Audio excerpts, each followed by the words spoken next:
네, 앞서 브리핑에서는 이제 그 인양 시점이 내일 오전이라고 바뀌었기 때문에 다시 한번 좀 확인을 해야 될 것 같습니다. 네. 네. 임남균 목포해양대 교수 그리고 이동우 기자와 관련 내용 다시 한번 짚어보도록 하겠습니다. 네.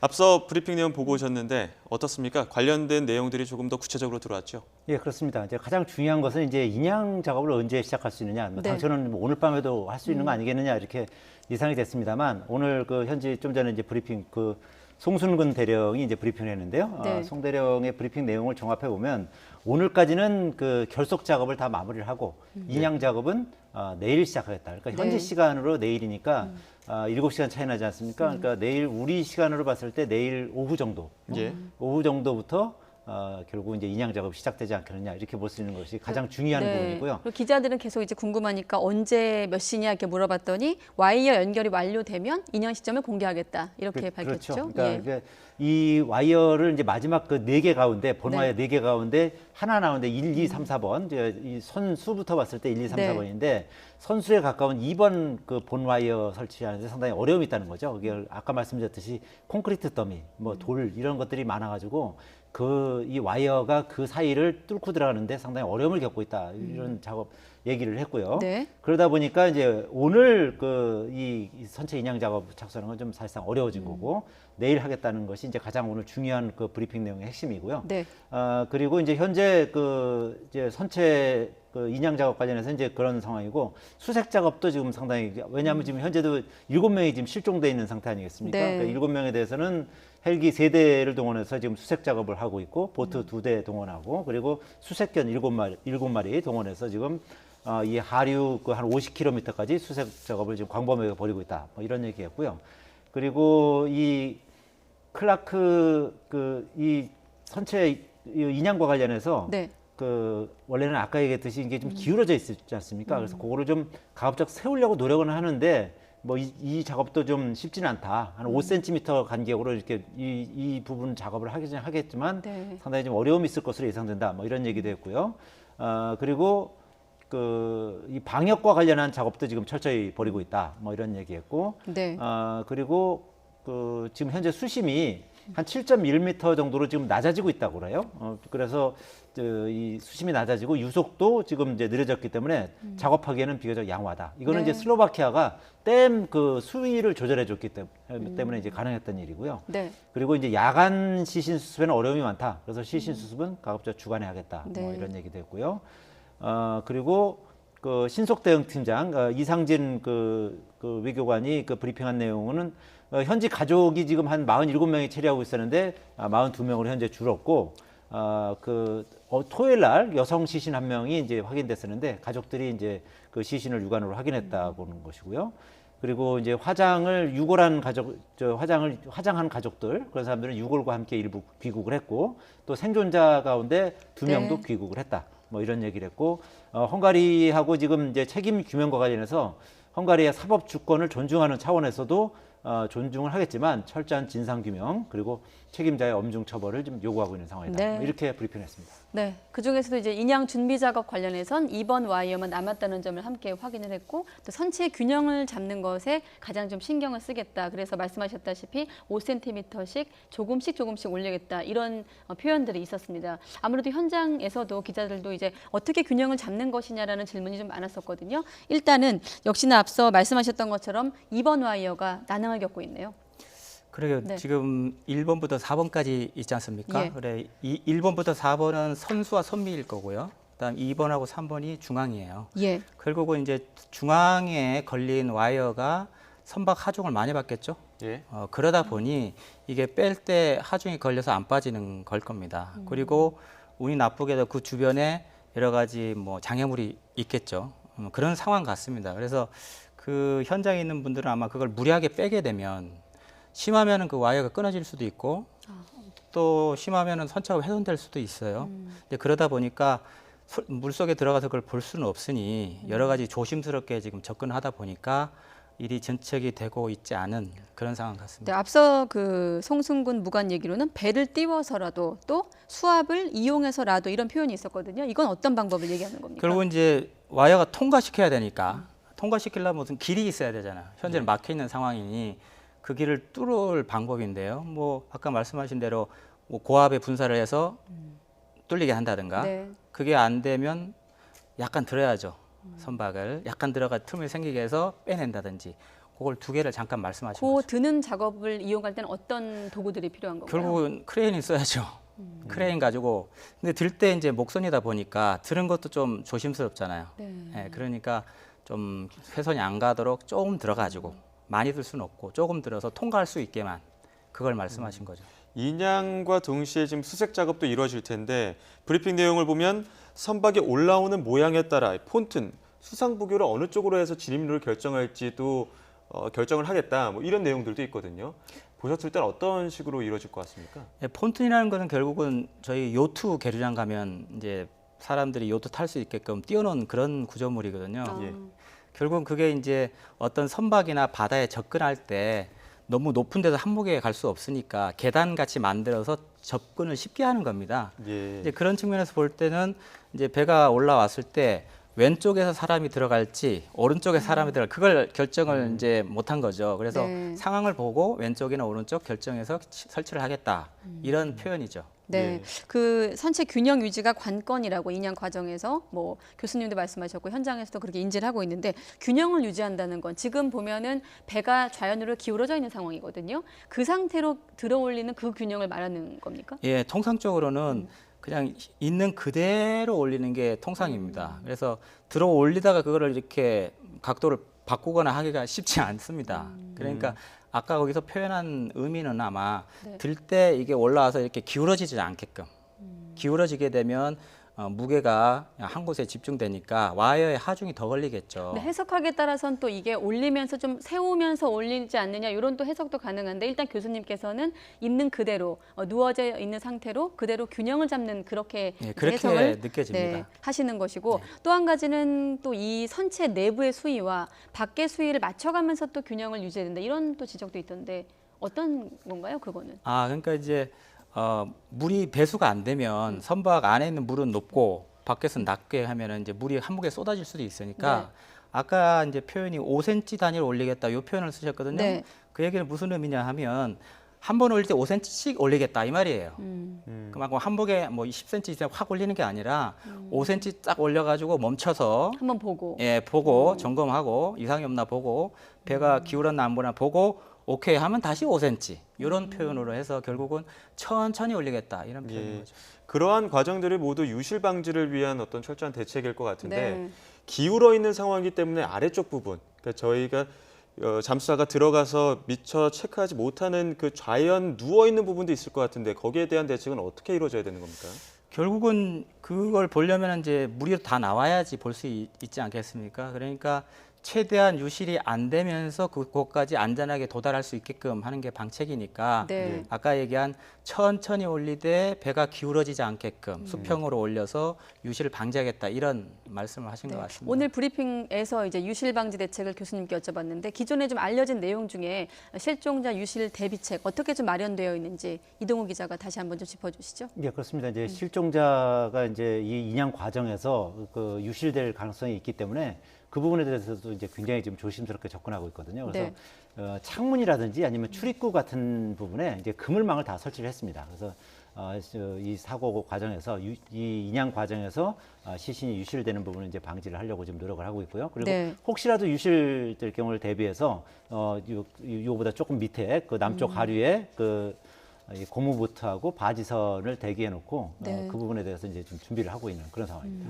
수색 작업 같은 경우에는 지금 계속적으로 이루어지고 있지 않습니까? 오늘은 조금 더 범위를 넓히는 겁니까? 예, 그렇습니다. 아까 그 브리핑을 들으셨겠지만 헬기 3대를 동원해서 지금 이제 공중 수색을 하고 있거든요. 그러니까 헬기하고 드론 이용해서 지금 하고 있는데 아무래도 공중 수색이 가장 효과적인 방법이거든요. 그러니까 아무래도 시야도 넓고 그리고 어떤 뭐 시신이 떠오른다든지 이런 거 했을 때 뭐 육안으로도 확인할 수 있는 이제 그런 부분이기 때문에 공중 수색을 이제 집중적으로 강화하고 있고 그다음에 이제 경찰 보트, 고무보트 등을 이용해서 이 부분에 대해서도 이제 광역 그 수색을 벌이고 있는데 그 하류 한 30km에서 50km까지 지금 이제 공중 수색과 그다음에 이제 수상 수색을 지금 병행하고 있고요. 그리고 이제 강변 같은 데는 이제 숲을 때문에 잘 안 보이지 않습니까? 이런 예. 부분은 그 헝가리의 수색견 3마리 그리고 독일에서 들여온 민간 수색견 4마리 이렇게 해서 7마리가 이 강변을 쭉 수색을 하고 있는 그런 네. 상황입니다. 실종자분들이 7분이기 때문에 말씀하신 부분은 이제 수상 수색에 관한 말씀을 하신 거고 이제 인양 과정에 따라서 이제 선체 수색도 이루어질 텐데 관련 화면 준비해 주시면 앞서 현장에서도 희생자의 어떤 상태에 따라 수습 시간이 결정될 것이다. 이와 함께 조타실, 갑판, 선실 순으로 진행이 될 것이다. 이렇게 수색 과정을 설명해 주셨는데 인양 과정과 수색이 동시에 이루어질 수 있는 거잖아요. 이때 좀 유의할 점들을 또 짚어주시죠. 예, 지금 현재로서는 계획이 올리면서 동시에 보겠다 이런 예. 계획 같습니다. 그 얘기는 이제 올리다 보면 배가 아무래도 유속 때문에 이렇게 좌우로 앞뒤로 흔들릴 수 있는 위험성이 있어요. 이제 그런 거를 최대한 안 하게끔 조치를 해야 되는데 네. 그런 상황에서 또 배에 사람이 들어가는 것도 또 위험할 수도 있거든요. 그러니까 제가 볼 때는 올리면서 하되 아주 긴 시간을 들여서 수색을 하진 않고 네. 간이 수색 정도 하고 빨리 거치를 하는 게 안전하죠. 그렇게 보여지네요. 바지선으로 옮겨서 그다음에 거치한 다음에 수색을 하는 것이 일단 안전성 네. 면에서는 필요하다 이런 말씀이시고 수색과 앞서 5cm씩 조금씩 들어 올리면서 이때 수색을 할 때 또 어떤 주의점이 좀 있을 것 같아요. 워낙 낡은 배다 보니까. 결국은 뭐 훼손 문제, 네. 그리고 5cm씩 든다는 얘기는 배가 이제 좌우로 흔들리지 않게끔 하겠다는 얘기니까 평형을 잘 유지해서 유실물이 발생하지 않게끔 뭐 그런 조치가 아주 필요하다고 보여지네요. 네. 뭐 지금 당장은 본 와이어를 넣는 과정 그리고 들어 올리는 과정 이런 부분에서 훼손을 주의해야 할 텐데 브리핑 전에 말씀하신 것처럼 그 와이어가 양 옆으로 있고 그 양 옆으로 있는 와이어를 또 한 곳으로 연결하는 크레인 선이 하나가 있습니다. 이런 부분에서 좀 하중이 많이 걸려서 훼손될 문제는 없는 겁니까? 가능성이 있어요. 있기 때문에 저희들이 상식적으로 물건을 들 때 예. 끈을 묶어가지고 한 곳을 들게 되면 물건이 평행하게 안 올라올 수 있잖아요. 하중이 한 곳으로 쏠리죠. 그렇죠. 근데 그거를 방지하는 게 키포인트고요. 예. 그러기 위해서 지금 8군데 포인트를 잡고 그걸 다시 4군데, 2군데 이렇게 한 것 같습니다. 그래서 네. 그 부분은 아마 주의 깊게 하지 않을까 기대합니다. 네, 그리고 앞서 브리핑 전에 교수님과 얘기를 하다 끊긴 부분인데 지금 사방에 바지선과 크레인이 지금 정박해 있다. 앞서 화면을 설명하다 말았거든요. 다시 한번 화면 준비해 주시면 앞서 바지선의 역할들을 다시 한번 또 짚어주시죠. 인양 과정에서의 바지선과 클라크 아담 크레인의 어떤 위치를 다시 한번 화면 보여주시면 네. 결국은 지금 화면이 뭐 네, 아직 안 바뀌었습니다. 안 나오고 있습니다만은 중요한 것은 배가 인양될 때 흔들림 없이 그대로 올라와야 유실도 안 생기고 배에 훼손도 안 생기거든요. 네. 근데 그거를 답보할 수 있는 방법이 제일 중요하잖아요. 그래서 이제 아까 그림상에 보면 제일 뒤쪽에 고정 바지선이라고 조만한 배가 있었어요. 네. 균형을 유지하는 그 바지선 말씀이신 예, 거죠? 아마 그 배가 예. 그 유람선하고 이렇게 연결돼 있을 겁니다. 연결돼 있으면서 이제 배가 올라오면 그 네. 줄을 팽팽하게 당겨가지고 움직이지 않게끔 예. 하는 거죠. 우리 이삿짐 센터에서도 그런 거 쓰지 않습니까? 이렇게 은지지 않게 예. 선을 하나 잡는 거. 예. 네, 그런 역할이기 때문에 네. 그 배가 아주 중요한 역할을 할 것 같아요. 네, 지금 마침 화면이 바뀌었기 때문에 이 화면도 한번 설명을 다시 한번 해주시죠. 와이어의 설명. 예, 요 그림은 이제 배에 4군데 와이어를 설치하고 그 와이어를 결국은 한 군데서 이렇게 올려야 되니까 그 한 군데의 하중을 분산시키기 위해서 8군데를 4군데, 2군데 이렇게 하는 과정을 보여주는 거고 요게 평균 균형이 잘 맞게끔 올라오는 거 그게 중요한 것입니다. 네, 앞서 그 오늘 브리핑에서는 그 후크에 거는 작업까지 오늘까지 완료하겠다 이런 얘기가 있었고, 네, 이제 드디어 화면이 바뀌었네요. 네, 다시 한번 좀 설명을 예, 이 그림상에 보면 부탁드리겠습니다. 뒤에 선체 고정 바지선, 예. 예, 선체 고정 바지선 요 조만한 게 있는데 요게 이제 그 허블 레니하고 연결이 될 겁니다. 줄이. 네. 그래서 그 줄을 팽팽하게 하면서 올라오는 것 갖다 조금씩 놔주든지 하시겠죠. 땡기든지. 그러면 이제 그 배가 적어도 좌우로는 안 움직일 거 아니에요. 예. 그러니까 우리가 바람이 쐴 때 어떤 물체가 있으면 이렇게 요동을 치잖아요. 네. 지금 유속이 있으니까 요동을 칠 거예요, 분명히. 예. 근데 그런 거를 잡아주는 역할을 하는 게 선체 고정 바지선 그것이 되겠죠. 그 지금 기존에 알려진 내용으로는 이제 그 인양선박 거치 바지선 쪽에 수상 부교를 놓기로 했는데 이것은 이제 현장 상황에 따라서 선체 진입이 용이한 쪽에 수상 부교를 설치하겠다. 앞서 현장 브리핑에서 확인하셨습니다. 네. 저희가 한 일주일 전까지만 해도 그 수색 과정에서 수상 수색이 용이하다. 그 실종자들이 수면으로 있을 가능성이 있어서 그런 쪽으로 수색을 해야 된다고 했는데 지금 이틀, 12일이 지났습니다. 지금 상황에서는 물론 선체 수색이 중요하겠지만 그 외부에 있는 수색 같은 경우는 어떤 적을 좀 중점적으로 보는 게 중요할까요? 그러니까 지금 발견된 것이 100km 넘어까지 발견이 되고 있지 않습니까? 예. 그러니까 아주 길어요. 또 범위도 넓고 그러다 보니까 현실적으로 취할 수 있는 방법은 빠른 방법이죠. 헬기.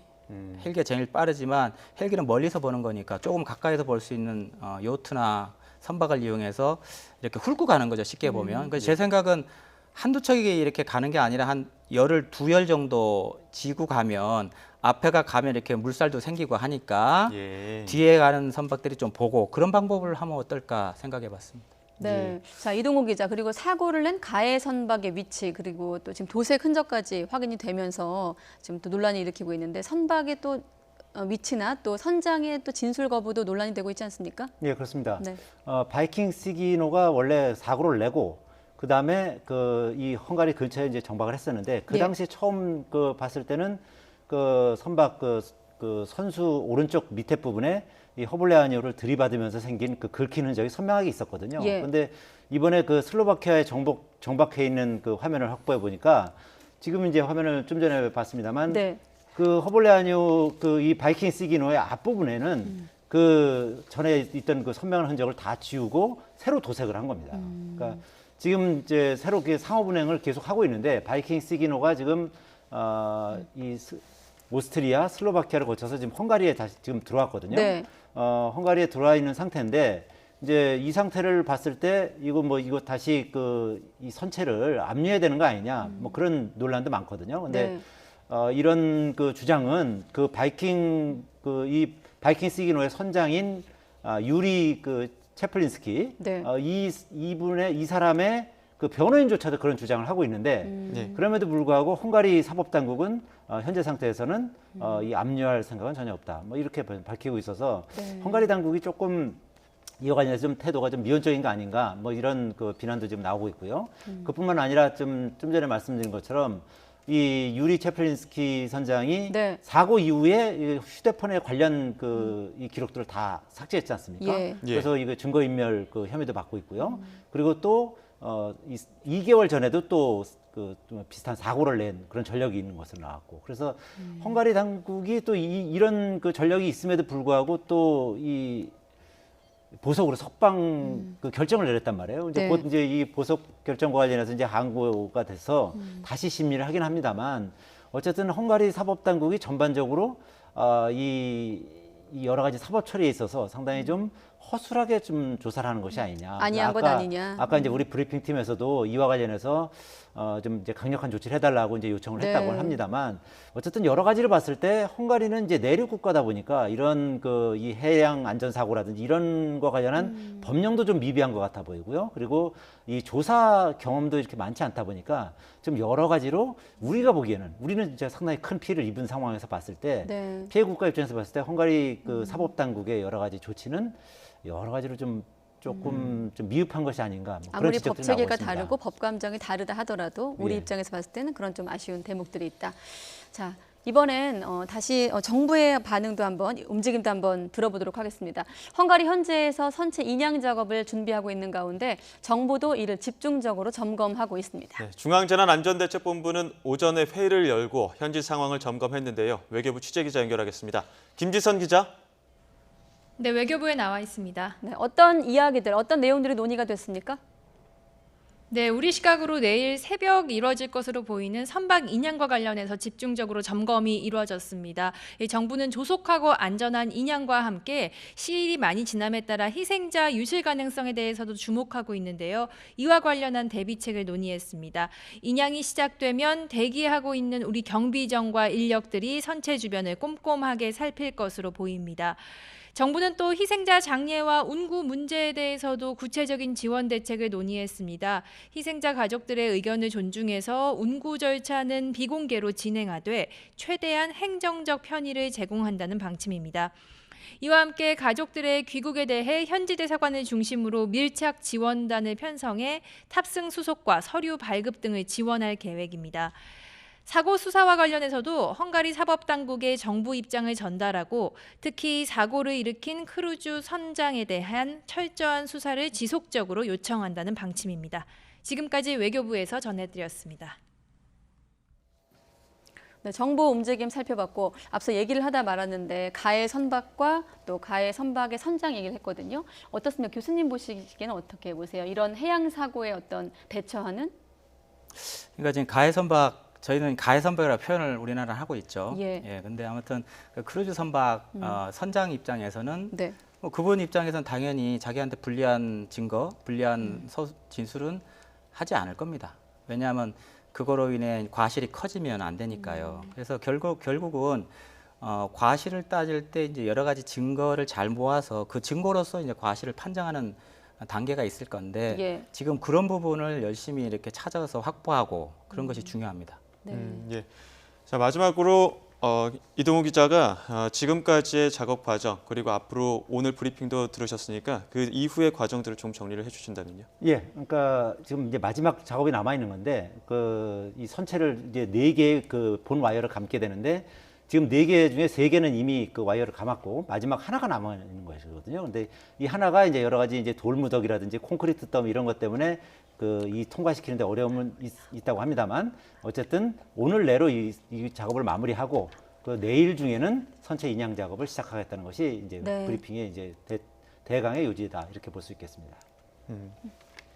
네, 지금까지 임남균 목포해양대 교수 그리고 이동우 기자와 함께 헝가리 유람선 침몰 사고 관련 내용 짚어봤습니다. 오늘 말씀 두 분 고맙습니다. 고맙습니다.